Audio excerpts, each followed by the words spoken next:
What's going on, guys? Welcome back to another collab video. Hope you guys have been enjoying the content on this channel as of late. Did some movie reviews over the weekend. Did one for Fast and Furious 9, then did one for False Positives. So hope you guys are enjoying those reviews. Um, got another collab video for you guys. Huge one. Got a lot of stuff going on. Two bits of news which happened today, and then a bunch which we will be discussing which happened this past week. Um, and to just reiterate again, guys, if there's anything that you guys would like me to do on this channel, like some reaction videos or some just solo topic videos, give me some suggestions and I can just maybe experiment on this channel. But for the time being, we're still going to do collab videos and reviews, but if there's anything in the future that you guys want me to do, I can expand onto television if you guys would like me to. I mean, I'm not really into long-form television. I can do miniseries. I can do reactions to miniseries if you guys would like me to. But I'm not really into long-form television. I just don't have that type of time. Or any movies out there, any movies from the past that, or right now that you guys would like me to maybe react to on the fly and just record my reaction. That's a possibility as well. So you guys let me know your thoughts. But uh, but for the time being, still collab videos and movie reviews. But anyways, let's get into our news for this week. So, bunch of things have been going on this week. Two of which happened today. One of them being that not one, not two, but three big high-profile films all have begun filming today. Those being Aquaman 2, John Wick Chapter 4, and Knives Out 2. They've all started filming today. Now, I know that Aquaman 2, we've been talking about Aquaman 2 for a while. We knew Knives Out 2 was also going to start filming very, very soon. And John Wick 4, if I'm not mistaken, I believe 4 and 5 are filming back to back. So we're probably going to hear Chapter 5 in the next coming months is starting filming as well. Because I believe they're filming 4 and 5 back to back, if I'm not mistaken. But it's really cool that they have all started filming. We'll obviously see some set photos in the near future. We don't, out of those four, I am the most excited for John Wick 4. I've been loving the John Wick franchise. All of them have been solid action films in my opinion. Chapter 2 was a little lackluster, but Chapter 3 brought it back. And I'm really excited to see what they do with the fourth one. And the fact that they're doing a fourth one and a fifth one back to back is both promising and scary. Because hearing when people say that we're shooting things back to back, it doesn't really plan out as well. I mean, look at the Matrix films as an example. Matrix 2 and 3, we can all agree, were not that great. So, but yeah, out of the four, I'm most excited for John Wick 4. I'm looking forward to all of these, but if I were to, if I were to pick just one to watch right now, it would probably be John Wick 4. But yeah, it's really cool that they're all filming right now, and we'll hopefully get some set photos in the next few months. So that's the first thing that happened this week. The second thing we're going to talk about very quickly here is something regarding the next Transformers film, which is filming right now, Rise of the Beast, as it is called, being directed by Stephen Cable Jr.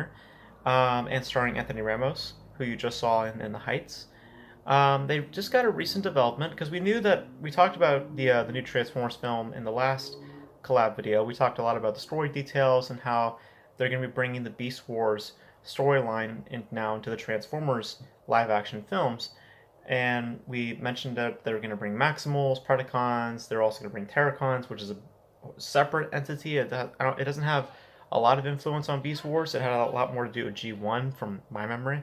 But they're still, I guess they're going to be bringing Terracons as some faction of sorts within the Beast Wars storyline that they are producing.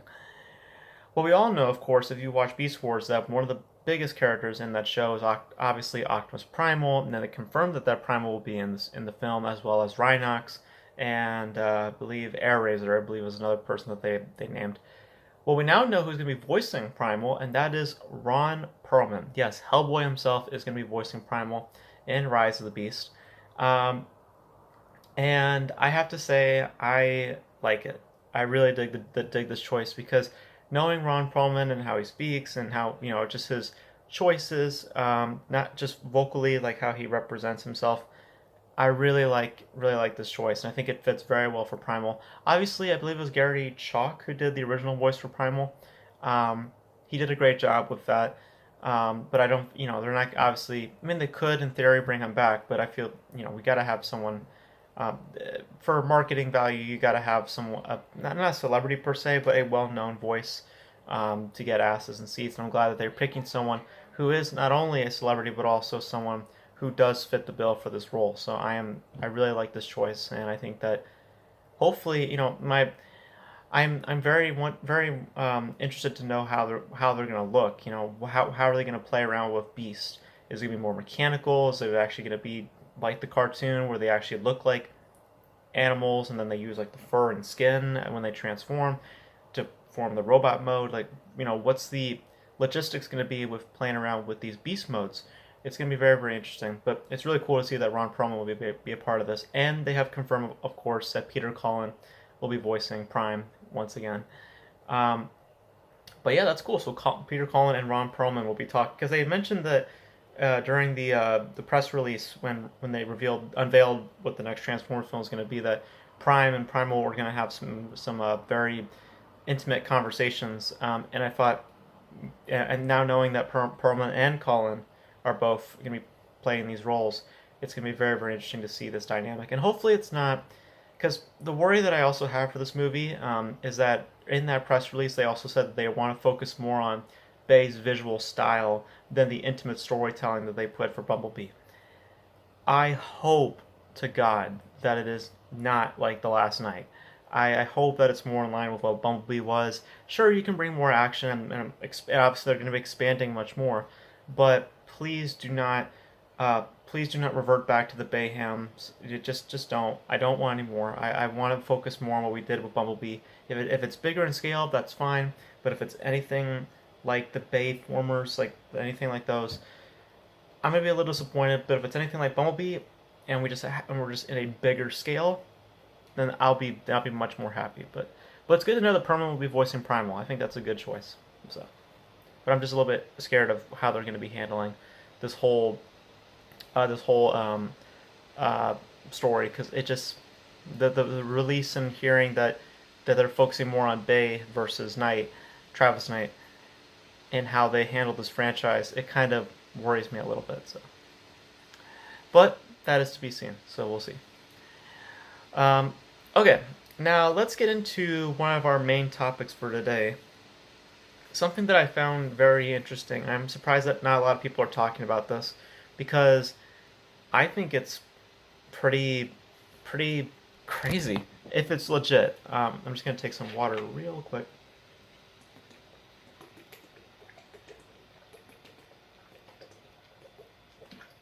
If it's legit, because there's not a lot of confirmation, but what we have in front of us is yikes.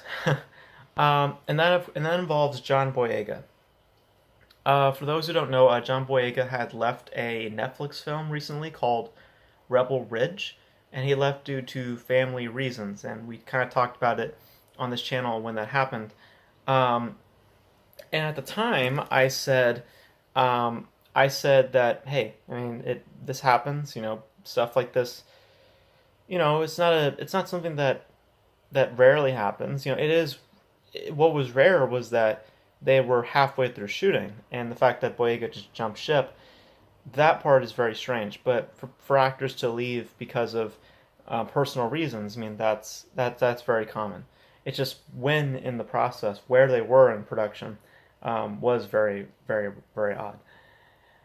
Well, if the Hollywood Reporter has any legitimacy to the reports, it looks like that was, for lack of a better word, bullshit.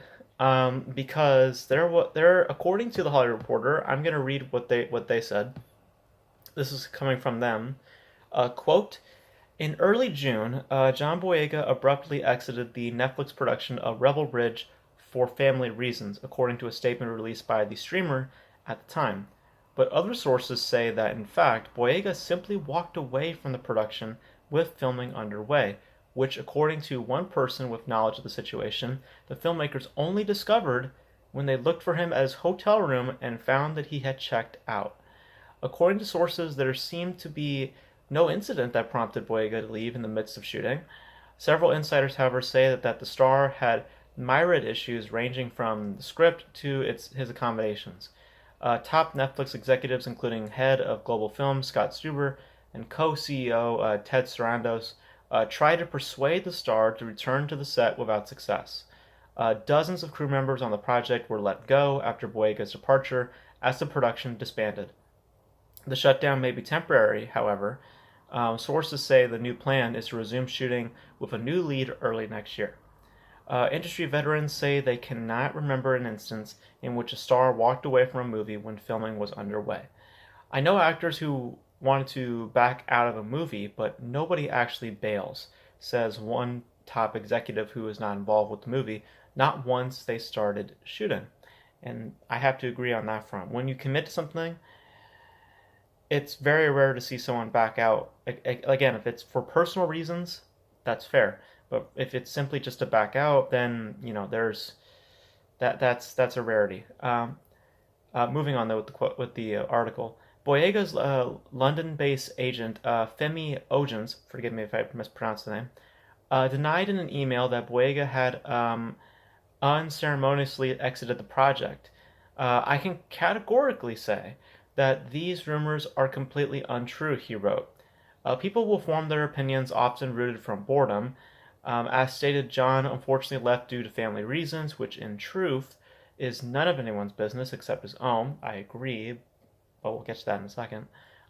John and Netflix have a wonderful relation, which will continue to grow for years to come, whether that be through his acting or through Upper Room, which is Boyega's production company. Through his representatives, Rebel Ridge director Jeremy Sliner, who directed Green Room and Hold the Dark, had declined to comment. In the wake of Boyega's departure, Netflix was unable to find a quick replacement. The production has disbanded for now, with plans to resume with a new lead early next year. The film, which Netflix has described as, quote, a thriller that explores systemic American injustice, had already been delayed for more than a year because of COVID-19. The budget is said to be around $25 million. Boyega's decision to exit the film would seem to preclude an insurance claim for money lost due to the shutdown of the production. Industry insiders say Netflix would not sue, though it would appear that an actor could face liability for leaving a project of his own volition while shooting was underway. So that's what the Hollywood Reporter had put out about this whole situation. Now, let me just state this before I get into what I'm about to say here. We don't know if this is true. Okay, we have no idea if this is true. We don't know how legitimate this is. I don't know if there's any updates to the story yet, because no one's talking about it, and I find it very, very, very odd that no one is talking about it. But if it is true, I'm going to just base this solely if this is true. If he did simply just walk away, then honestly, in a way, screw him. Okay? Like, here's my thing. Creative differences are always going to be in a production, okay? You're never going to get rid of creative productions or creative differences on set. Okay, when I make films, I'm 100% sure that all of my crew members are on a different page. They all want to do something different with this movie, but all that is settled before production so that we don't run into situations like this and, have many different, many bad situations take place.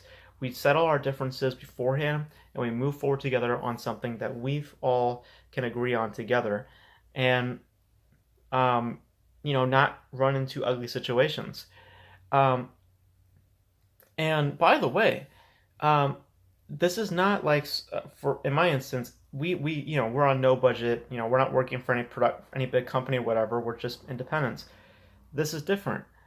Boyega is working with a giant like Netflix, and with that, as the article detailed, dozens, not some, dozens of crew members had their jobs taken away because of him walking away. And again, if this is true, if this is all true, if he did just simply walk away, Like, once you start production, yes, have discussions, but never leave the crew hanging like that, especially midway through shooting. Um, and to use your family like that to cover your ass, again, if this is all true, really, if it's true, then in a way, s- screw him. I mean, the report says that he could face liability for this, and if it's true, he should be damn lucky no one is wanting to sue him because the report details how the crew didn't know how how he left until they went to his hotel room and saw that he checked out. I mean, that's a big dick move. I mean, here's the thing about production that everyone gets wrong. Production is not about agreement, okay? If you think it's about agreement, then you don't know what production is about. Production is not about agreement. It's about settlement, okay? It's about finding middle ground. And as I laid out to you with making films previously, it is never about agreeing with what we're doing. It is about just finding a settlement, settling and accepting that this is what we're doing, and we will work with this, and we're going to move forward together as a team. This type of behavior, if it's all true, is low and damaging. And I hope he does face consequences if it's all true. Because I don't know what Boyega thinks. I mean, no one will ever be on the exact same page when you're working. I mean, everyone will want to do something different, but it's all about putting our differences aside and finding our middle ground together to create the best story possible. That's the whole point of storytelling, and the fun of working with a crew is creating the best story possible together. Walking away like that over creative differences is just plain comical. And again, if it's all true, really screw him. And um, I personally wouldn't work with him if this is all true because it's just so petty and so low to do that to do that to your crew.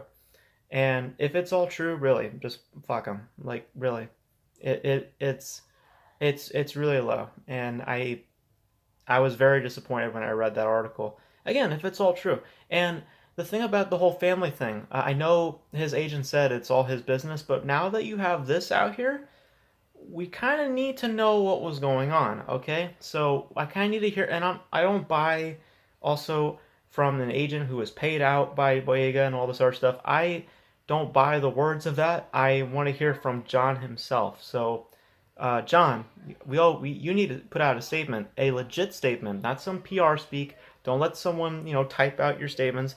I want you to get on camera, on an interview or somewhere, and lay out what happened. And you kind of have to let us know legitimately, even though it's your business, you are in you are now in a position where your credibility and your really just the way you're going to get jobs is going to be much different. So you kind of have to put out a statement and tell us what really happened on the set.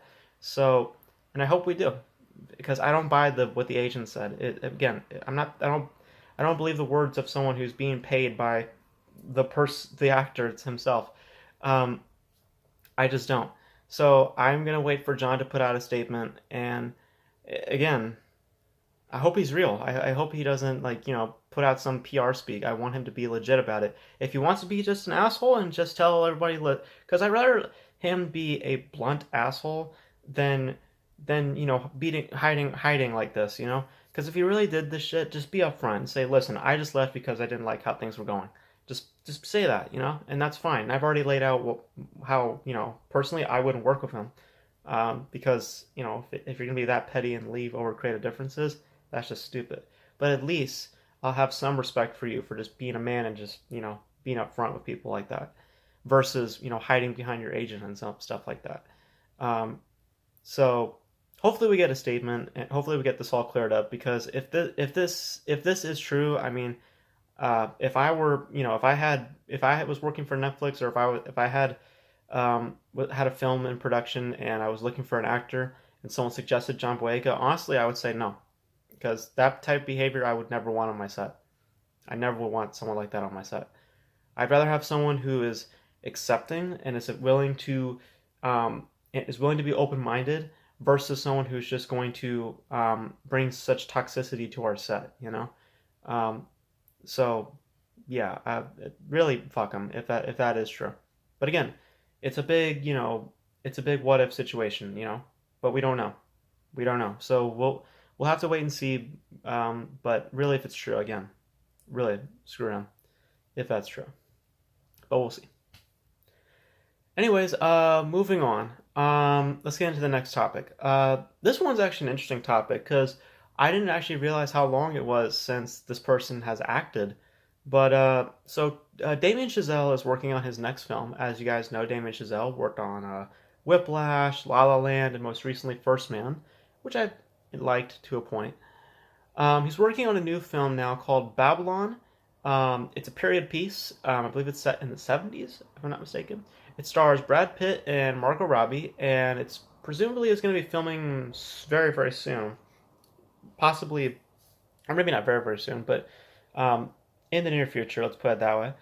And they added some talent to the cast. Olivia Wilde, Spike Jonze, and Tobey Maguire. Now, why is this significant? Tobey Maguire. No, it has nothing to do with Spider-Man. So get that out of your head. It has nothing to do with Spider-Man. No Way Home. So nothing to that. What's significant about this is that Tobey has not acted in 6 or 7 years. So it's a big comeback for him. So it's really, really exciting to see that he's now getting. Hold on, my camera is out of focus. There we go. It's really cool to see that he's coming back. And just in general, though, the talent being assembled is promising. Brad Pitt, Margot Robbie, Olivia Wilde, Spike Jonze, and now Tobey Maguire. It's good to see Tobey back. It's in a big way. His last projects he did, according to my research, were Pawn Sacrifice and The Boss Baby. He did like a voice in The Boss Baby, the first Boss Baby. So it was good to see him coming back in a big way. And the film will be released on January 6, 2022. I really like Damien Chazelle. I think he's a solid filmmaker. I have admittedly have not seen all of Whiplash, but from the bits I've seen, it was pretty solid.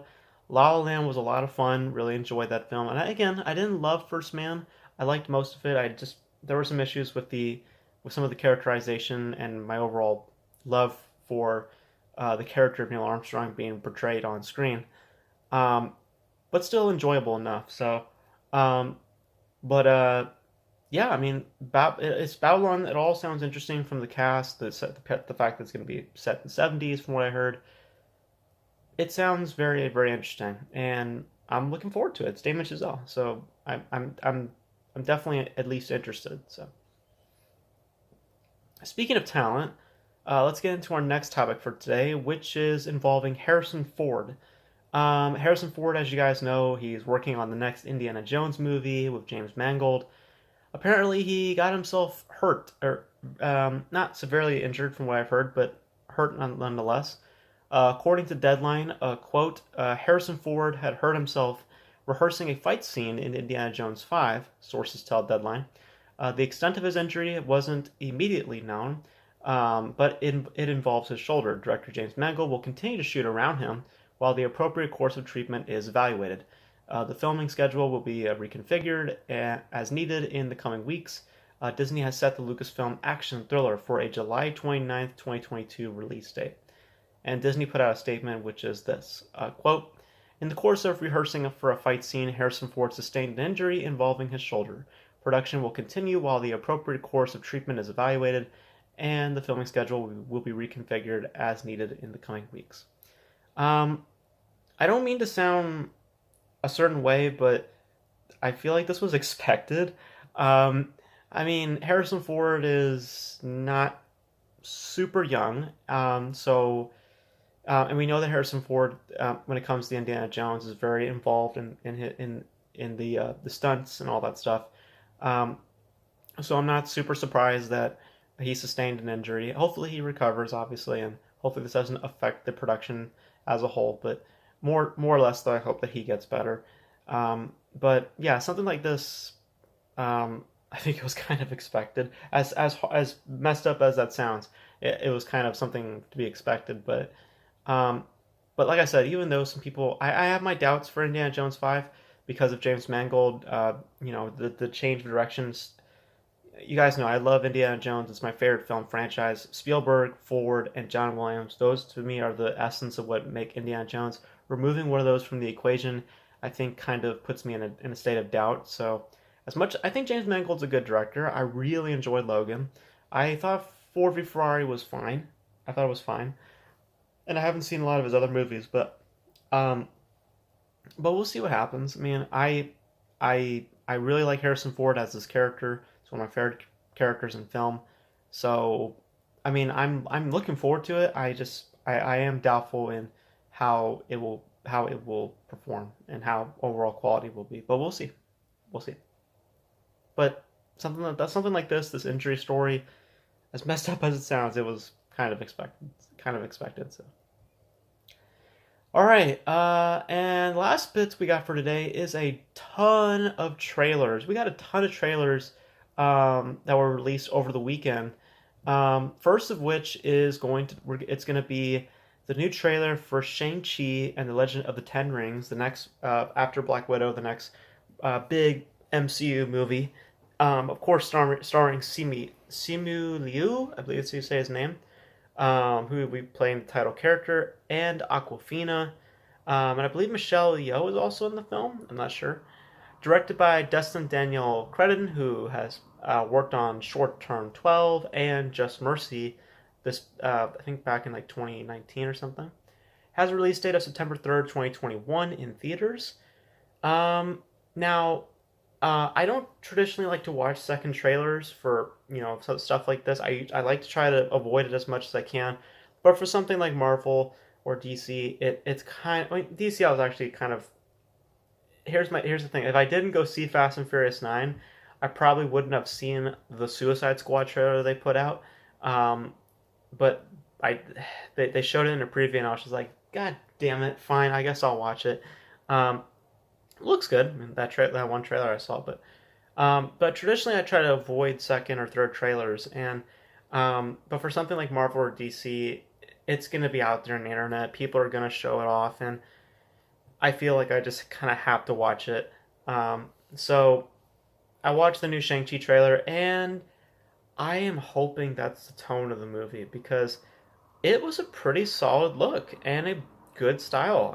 It got me more interested than before. I wasn't big on the first trailer. I thought it was okay, to be honest with you. But this new trailer I thought had a lot more energy to it, had a lot more spirit to it, a lot more charm.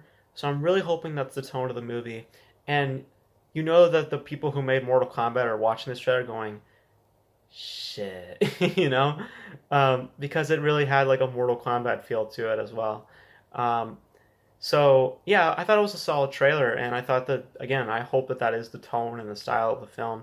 If it's anything, I hope it's not how I felt when I watched the Black Panther trailer, where I watched that trailer and I went, "This is a good style and a good look," and then I watched the movie and it's actually tonally a bit different, and I wasn't really satisfied in that regard. So I'm hoping it's Shang-Chi. I hope that whatever the trailer just showed me matches the movie, and it's not something different. So because it was a really good look, and I think that it really suits for what Shang-Chi could be, and I'm hoping that is what it is and not just marketing. So hopefully, cross my fingers, but it looked good. All right, next trailer we're going to talk about is the first trailer for Halloween Kills. Of course, the sequel to the 2018 Halloween. This one starring, of course, Jamie Lee Curtis and Judy Greer, who also starred in the first 2018 Halloween. Directed by David Gordon Green, who also returns to direct, um, and has a release date of October 15th, 2021 in theaters. I have not seen the 2018 Halloween. I've seen the original Halloween. Really enjoy the original Halloween. I don't love it as much as everyone else does, but I still enjoy it nonetheless. And I gotta say, this trailer felt a bit generic and slightly scattered, to be honest with you. In terms of a trailer, um, it doesn't have enough for me to chew on or to be invested in fully. So I'm kind of just like meh on the trailer. I hope that's not really the editing style of the film, also, just because just the whole trailer just felt kind of scattered to me. So I hope it's not.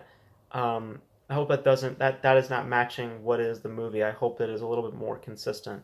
And I've not seen the 2018 Halloween. I've heard some fairly mixed things on it, so I'll see how it was. But um, I enjoy the first Halloween. I don't love it as much as everyone else does. I think it's a solid horror film, but not one of the greatest horror films of all time.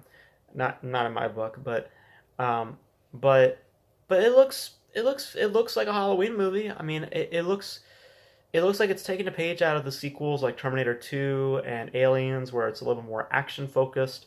Um, but again, I just felt that it didn't have enough spirit as something like the Shang Chi trailer did.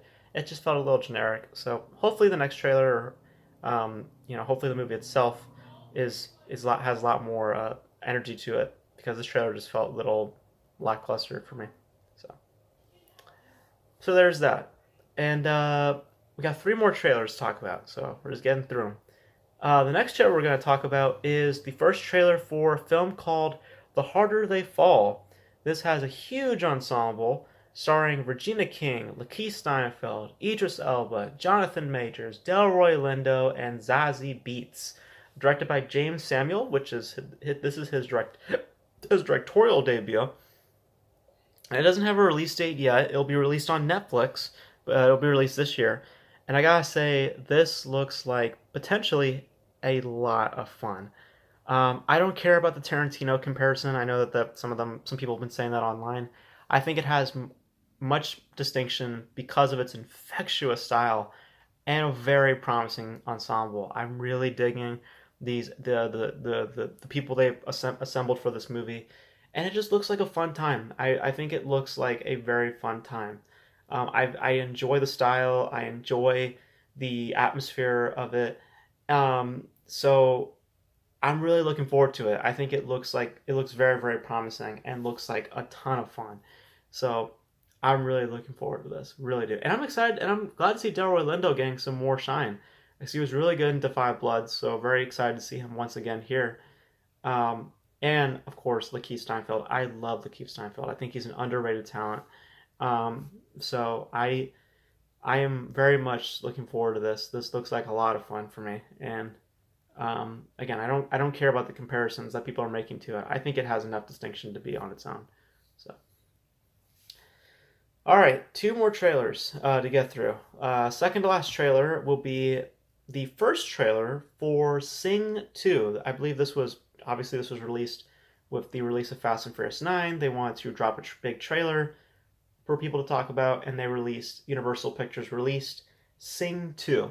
The sequel, of course, to the original Sing, being directed once again by Gareth Jennings, who directed the first Sing, and starring the ensemble that was in the first movie, with some newcomers: Matthew McConaughey, Taron Egerton, Reese Witherspoon, Scarlett Johansson, and then some newcomers: Bobby Cannavale, Letitia Wright, and Eric Andre.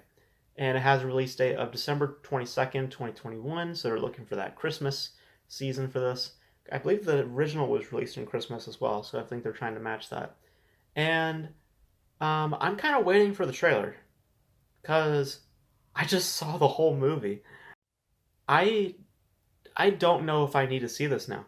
I'm dead serious, because I literally just watched the movie, or at least it feels like it. Because as a trailer, um, it looks meh to me, but it's just very unfortunate that they showed the whole story in this trailer. Like, literally, the whole movie based off this trailer. And I thought that was very poor judgment. And it was a long trailer too. It was like 3 minutes long, and it shouldn't have shown as much as it did. Like, you literally know what Sing 2 is about just based off that trailer. And you can literally watch the whole movie just from those 3 minutes. So I'm kind of in a situation where I'm like, do I really need to go watch Sing 2? Because I kind of know how this movie plays out. There might be like a joke or something that they're hiding, but really, I know the whole movie is based off this trailer, and that's not what a trailer is supposed to do. It's meant to give you an appetite, give you a little bit of a taste of what you're about to see, and not give you the whole meal. I felt like I just ate the whole meal, and I don't like that at all. So, um, I hope there's more to it, but it doesn't seem like it. And yeah, I really didn't like that. I really didn't like that. So, and it looks like a lot of people didn't like that either, based on comments I read. So, but yeah, if you wanted to watch Sing 2 in 3 minutes, go watch the trailer. But if you want to watch Sing 2 as a whole, I mean, it'll come out in December. But I think I saw the whole movie. So but we'll see. All right, and the last trailer we're going to talk about, this one is actually on, we're going to end on a good note here because we're going to talk about the first trailer for a film called CODA. This stars Emilia Jones and Eugenio Derbez. I tried my Hispanic accent, sorry. Um, it's directed by Senia Heder, who directed Talua. I don't know how to pronounce that. It starred Ellen Page, now known as Elliot Page.